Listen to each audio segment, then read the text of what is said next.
Louvado seja nosso Senhor Jesus Cristo. Nós vamos dar continuidade ao nosso comentário ao Evangelho de São Mateus, 36º encontro. Então vai Mateus capítulo 11, do versículo 16 a 24. Ouçamos o texto. 11, capítulo 16. Com quem eu vou comparar esta geração? São como crianças sentadas nas praças, que se dirigem aos colegas e dizem: tocamos flauta e vocês não dançaram. Cantamos uma música triste e vocês não bateram no peito. Veio João, que não come nem bebe, disseram: ele está com um demônio. Veio o filho do homem, que come e bebe, e dizem: ele é um comilão e beberrão, amigo dos cobradores de impostos e pecadores. Mas a sabedoria foi justificada por suas obras. Então Jesus começou a falar contra as cidades onde havia realizado a maior parte de seus milagres, porque elas não tinham se convertido. Ele dizia: ai de você, Corazim! Ai de você, Betsaida! Porque se em Tiro e Sidônia tivessem sido realizados milagres que foram feitos no meio de vocês, há muito tempo elas teriam feito penitência, vestindo-se de cilício e cobrindo-se de cinzas. Pois bem, eu digo a vocês, no dia do julgamento, Tiro e Sidônia terão uma sentença menos dura que vocês. E você, Cafarnaum, será erguida até o céu? Será jogada no inferno, isso sim. Porque se em Sodoma tivessem acontecido os milagres que foram realizados no meio de você, ela existiria até o dia de hoje. Eu lhe digo, no dia do julgamento, Sodoma terá uma sentença menos dura que você. Versículo 16. Com quem eu vou comparar esta geração? São como crianças sentadas nas praças, que dirigem aos colegas e dizem. Jesus aqui quer afirmar que a geração do seu tempo é caprichosa e inconstante, é até mesmo irresponsável. Vem comparada a crianças que buscam brincar de casamento ou de enterro. Jesus quer avaliar o caráter das pessoas no seu tempo, se posicionando diante de João Batista e de Jesus.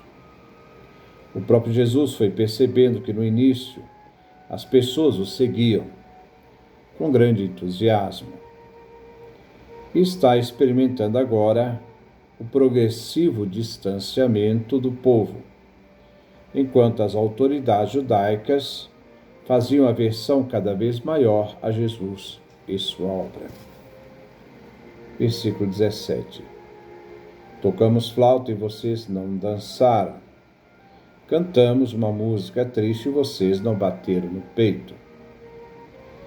Um grupo começa a cantar canções alegres de casamento, mas o outro grupo não acompanha.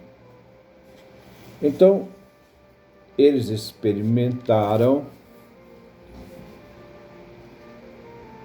cantar canções tristes, fúnebres, de lamentação, mas nem mesmo assim se interessaram. Nada lhes serve. Quanto à questão de João Batista e Jesus, esta geração atual faz o mesmo que estas crianças. Só que aqui a coisa é séria, não brincadeira, mas um jogo de vida ou morte. A praça era o centro da cidade, centro da vida pública, onde se realizava também os julgamentos dos tribunais. A citação de Jesus sobre a questão de vida ou morte se refere à justiça e julgamento.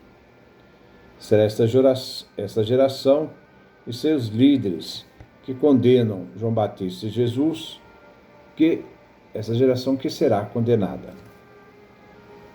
Eles, essa geração, líderes e o povo, são comparados a crianças que não participam do jogo. E julgando erroneamente Jesus e João Batista, eles se colocam sob o juízo de Deus.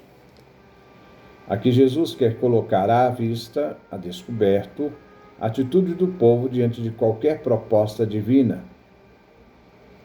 E aqui no nosso caso, diante de João Batista e Jesus. Versículo 18. Veio João, que não come nem bebe, e disseram: ele está com um demônio.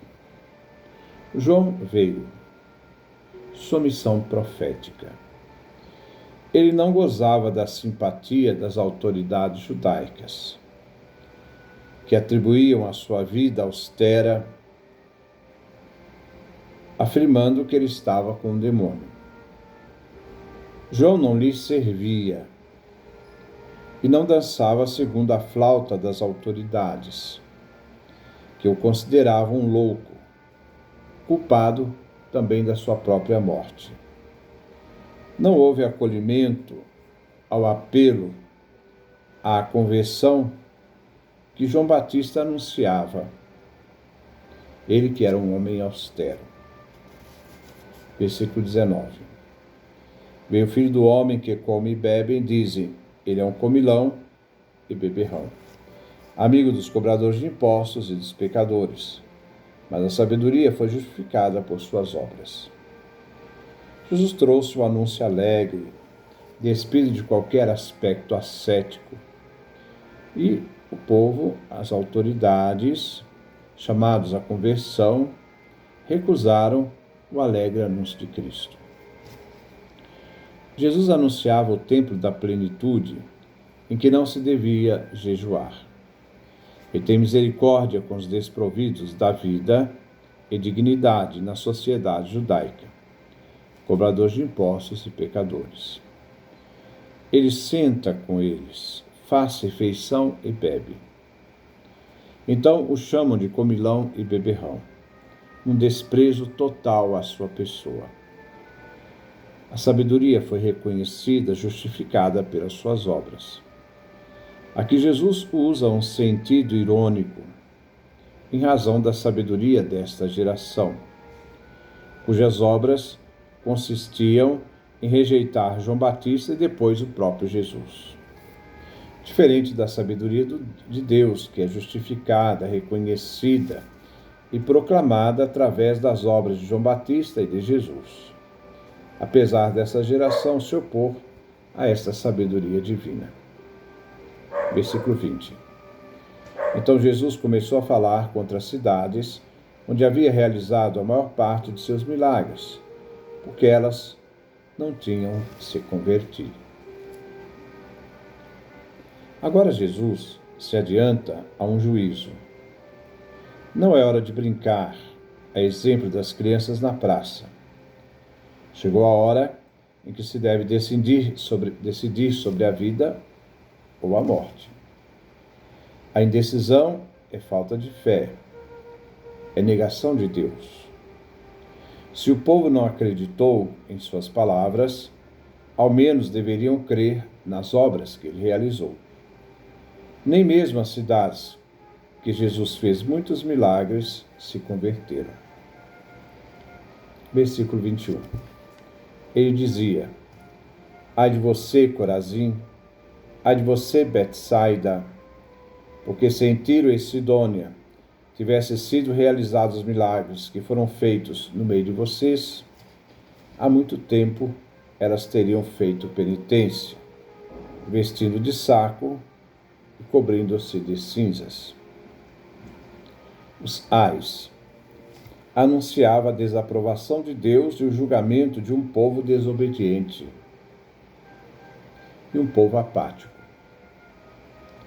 Corazim e Betsaida. são amaldiçoadas, porque tiveram possibilidade de se arrepender e não fizeram.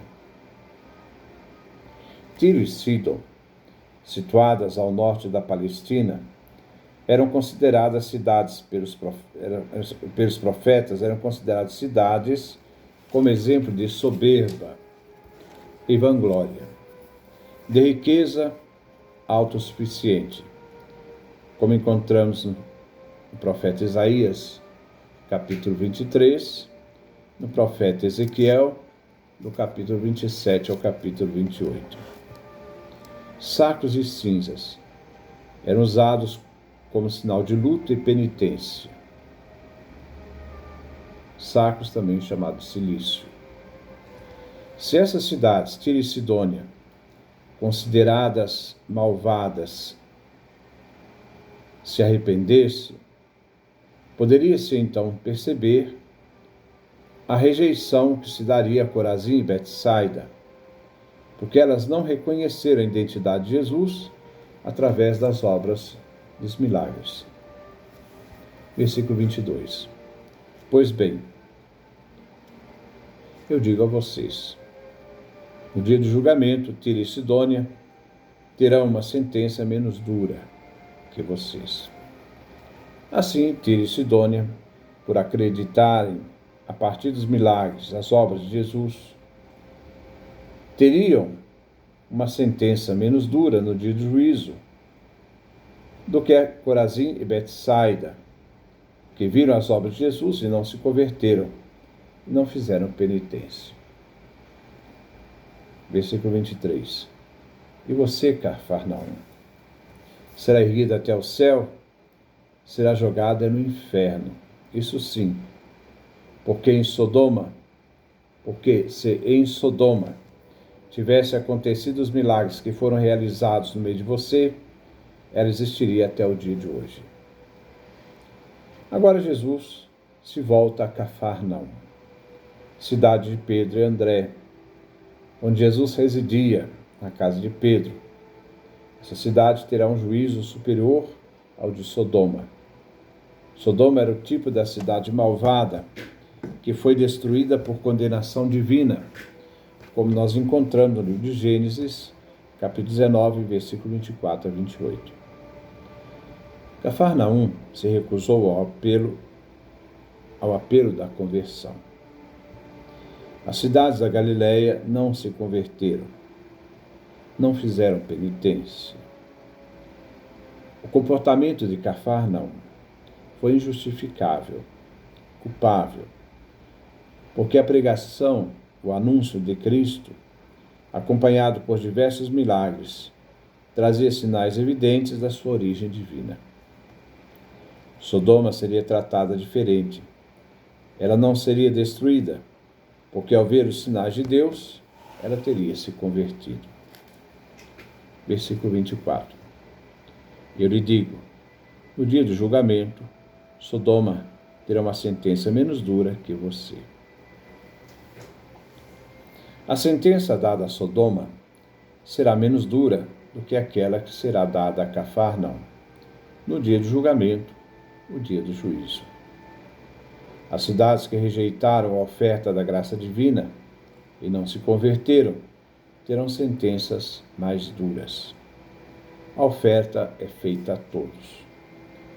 Jesus, nestes versículos, quer comparar de um lado Corazim e Betsaida com Tiro e Sidônia e compara também Cafarnaum com Sodoma. A rejeição de Jesus é muito pior e o destino de Cafarnaum será pior do que aquele de Sodoma. Que Deus nos dê a sua graça, a sua bênção, a sua face resplandeça sobre nós.